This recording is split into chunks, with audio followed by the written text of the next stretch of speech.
Okay, so good morning, everybody, and thanks to the panel for the opportunity to come and present our work at the end of what has been a very busy 5-month period in terms of the work that's been going on in the project. As you are familiar with at this stage, the title of our project is Enhancing Digital Literacies for Language Teaching and Learning, and the more snappy title that we're using for the portal, which we spent a long time deliberating over, is DigiLanguages. So that the portal will be known as DigiLanguages as we move forward. The partners in the project, we have 6 partners from right across the country involved in the project. My name is Fiona Farr and I'm from the University of Limerick, and we have lots of colleagues here from the other institutions. So Sinead Spain is the project coordinator based at the University of Limerick, Liam Murray from the University of Limerick, Laura McLaughlin from NUI Galway, Odette from DIT, Katrina from Limerick Institute of Technology, and Françoise Bland from DCU are all here today to support us in this presentation. This is, I suppose this allows us to have an overview, and as we acknowledged last time, this is necessarily simplistic in terms of visualizing or representing the project. If we were to represent the complexity, it would be quite a difficult thing to do. So what's the project about? The project is about the creation of a framework and a set of open educational resources in terms of language learning for 3 different groups of users. So across the top here we have the 3 target user groups, even though it may be useful for other user groups as well. So students entering or re-entering higher education, students who are in some sort of transition, students going abroad for work placements, for study periods, or for work purposes indeed, and then teachers who are involved in teaching languages at 3rd level and providing a set of resources to help them to make the transition into blended or online learning teaching modes. Down along the left-hand side here we have the 3 content-based work packages, and there are a number of other work packages as well. So we're going to develop content and curate content around 3 broad thematic areas: digital literacies for language learning and teaching, language learning skills, and transitioning. So students, again, making the transition certainly between 2nd and 3rd level. So as you can see, it's quite a complex project. We have 6 institutions, 6 languages, 3 target user groups, and 3 content development work packages. And this complexity, I suppose, is something that we have been successfully grappling with over the last 5 months and designing into our activities, into our framework for the content development, and also into the portal design. Moving on to talk about our key outcomes to date. So we've done quite a lot of work over the past 5 months. We've agreed, as we had planned to do, a detailed work plan. We've had a number of briefing meetings and consultations with colleagues across the partner institutions, but also outside of that, colleagues involved in other projects nationally, but also at European level, and we've had some very fruitful discussions around those. We've established an international advisory panel, and we've had some very good feedback and advice from them. So we have 8 international experts across 7 different countries, and I'm hoping this will work. It certainly did earlier. So here's the web page. So this is our own project team. And here are the International Advisory Panel.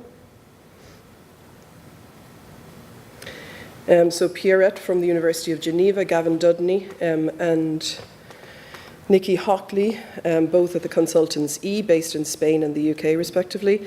Nicolas Guichon from the University of Lyon, yes. Francesca Helm from Padova. Fanny from the University of Louvain. Spain, Robert O'Dowd, and Portland State University, Steve Thorne. So we've got quite an array, and we're very lucky to have those people involved in the project. The 4th major piece of work that we have done in the past 5 months is an elaborate survey with students and teachers right across the higher education sector in the country. We issued quite a comprehensive survey, and we had responses from 355 students. So what I'm going to do is just show you some of the key findings. I won't have time, obviously, to talk about it all, but I'm just going to show you 2 little graphs to show you the key findings which have informed the design of the activities and the framework and the portal to date. So this graph is going to illustrate the important digital skills which were identified by students but which they felt were not adequately covered in their programme of study at third level. And down along the bottom here we have the digital skills, and you'll see the percentages right across. So the ones that are coming up with quite a high percentage are things like mobile learning, searching, and of course this is all through the foreign language and in the foreign language and in that cultural context. Information literacies, filtering and networking, intercultural remix, so there are quite a lot of them. In fact, the only one that they seem to feel reasonably comfortable with, 60% of them, is tagging. Looking at the results from the teacher group, or the lecturers, we had 75 responses, and again, given the size of the Irish context and the language learning context at third level, we were quite pleased with this level of response. The teachers were asked a number of questions, and the one that I'm going to summarise here is the importance of digital literacies, their own skills, and their own competence. So I'm going to take a moment just to talk through this one, because it's quite a complex one. We've put quite a lot of information in here. So the blue bars represent the skills that the teachers or the lecturers feel are important for students. The red bar, is it coming up red there? Yes, it is. The red bar represents the fact that they teach this skill on their programs and to their students. And the green bar represents how they assess their own ability. And in this case, what we have included is any of the teachers who indicated that their own skill in this area is very good or excellent. So what we really looked at on this, and we're still doing quite a lot of analysis of the survey results, was where there were big gaps between the blue bar and the other bars. So the skill is important for students. As you can see, most of these, except for a couple, are considered to be quite important. Nonetheless, a lot of the teachers either they don't teach the skill, or they don't feel their own ability in that particular skill is good enough, presumably, to teach. And as I say, we're doing some more analysis and some of the other questions as well, but I thought this was an interesting one to show you today. The fifth key outcome of the project to date has been the technical development, the development that's been going on in relation to the back end of the portal. Obviously, we've got a website and we've got some branding with lots of logos and publicity, and I'm not sure whether you've seen some of that. We have created a digital database of activities and resources, and again, given the complexity of the project, this was quite a job, and that's going very well, and is, I think, just about complete, if I'm right. And then the technical architecture of the portal has been the major technical job that's been going on. So what I'm going to do now is I'm going to show you, or illustrate that a little bit, what it looks like. We have just yesterday actually received a prototype of the portal, so that should be ready to go live in the next couple of weeks. We need to review it. And then all of the activities which have been developed and are continuing to be developed will be uploaded to the portal. Now, I will give you a second to look at this one. I recognise that it's quite complex. So essentially, this is a site map for the portal. So we have main student page and main teacher page, and then they will lead to a number of links and a number of work packages. So again, I'll break that down into something a little bit more simplistic. So when a student comes onto, or a teacher comes onto the homepage of the portal, they will see something like this. It's not going to look exactly like this. This is a mock-up that we did for the purposes of the presentation. Students or teachers, following a click on the student side of things here, they will be taken to now we've taken here very much what they've been using on the All Aboard project, as it seems to have been working quite well for them at the moment. We haven't decided, again, that the technical design will very much inform the visual that will be represented here at the end of the day. So here's an example of an English version of the map which a student will come to. And these are the areas that we've identified. And here's what the same map would look like for a student studying French in French. So the languages, and then the themes, and a number of activities and open educational resources within that framework. The sixth key outcome has been the language material content development. So we have developed a framework, and we've agreed the framework, and the database has been created. We've employed content development work package coordinators. So Sinead is the overall project coordinator, but for each of the three content development work packages, we have coordinators who will be doing a lot of the content development on those work packages. We've identified and purchased the appropriate software that we need for the content development. We've sourced and developed quite a lot of the content already, and as we said at the beginning, this isn't all about creating new content. This is about curating lots of existing resources that have been developed as part of other projects or individual initiatives. And we have been working with our local implementation groups within the institutions, and tomorrow, piggybacking on today's event, we have what we're calling an OER Fest in Dublin, and we're anticipating about 30 participants coming to that for the purposes of designing or agreeing the final design of the content development, and taking some responsibility around contributing and developing the content around those work packages. So we're hoping that will be quite a successful event, because a lot of that final work on the content development will be happening over the summer period in order to move into piloting phase in September, October. So the third area that we have been asked to talk about today is national impact and dissemination. In terms of national impact, the survey, I think, was probably the one instrument that had quite a large national impact, with a number of participants right across the country, right across the institutions. We have implementation groups within each institution with anywhere between 4 and 8 members, and they're working quite well within the institutions. We represented the project at the Languages and ICT Fair in Dublin just last week on Friday, and we made some nice connections, particularly with colleagues from institutions that are not part of the project, with UCC, with NUI Maynooth, and indeed with QQI. And we, of course, have a Twitter and social media presence as well.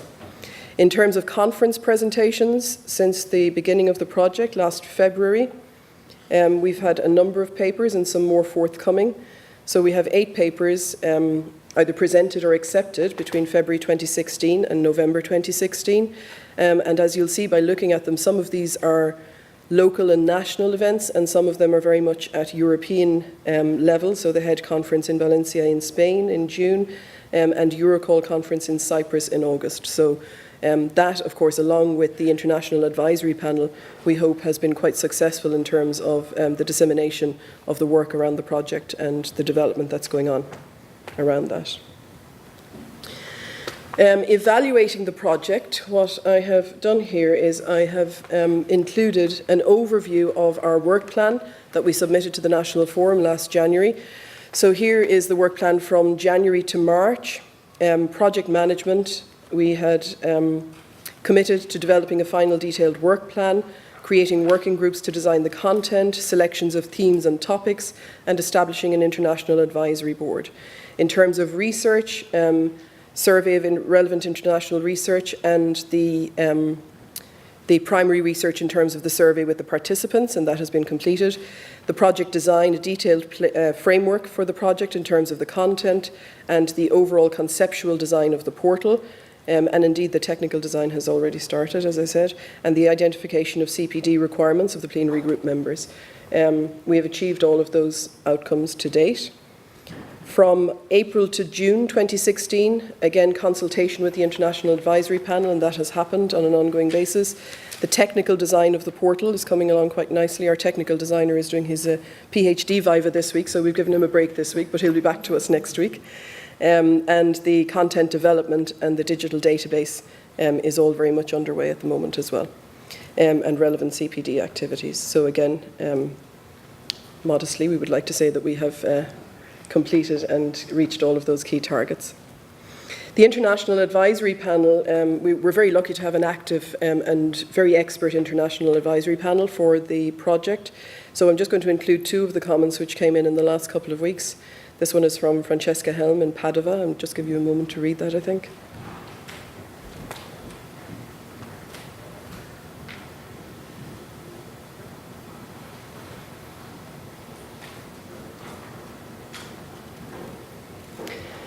And this is a second comment from Nikki Hockley, who's based at the consultancy, and she's also co-author of the book Digital Literacies, which is a book for digital literacies for language learning purposes, and it really forms the framework for one of our content-based work packages, and we're very lucky to have 2 of the co-authors, Nikki Hockley and Gavin Dudney, as part of our International Advisory Panel, and they're very interested and keen to see how that framework will be put into practice in terms of developing a number of open educational resources around it for language learners and piloting it and all of the rest. So again, I'll just give you a moment to read through that.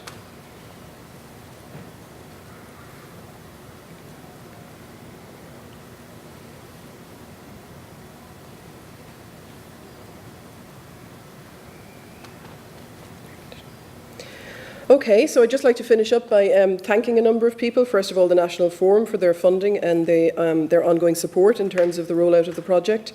The International Evaluation Panel for your very constructive criticism and feedback, which we have been taking into account.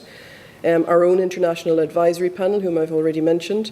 The project team and the various institutions and the support that the institutions have been provided. I think Sinead Spain, as project coordinator, needs special mention, and our thanks go to her for all of the work that she's been doing over the last 5 months. And at that, we're very happy to take any comments or questions.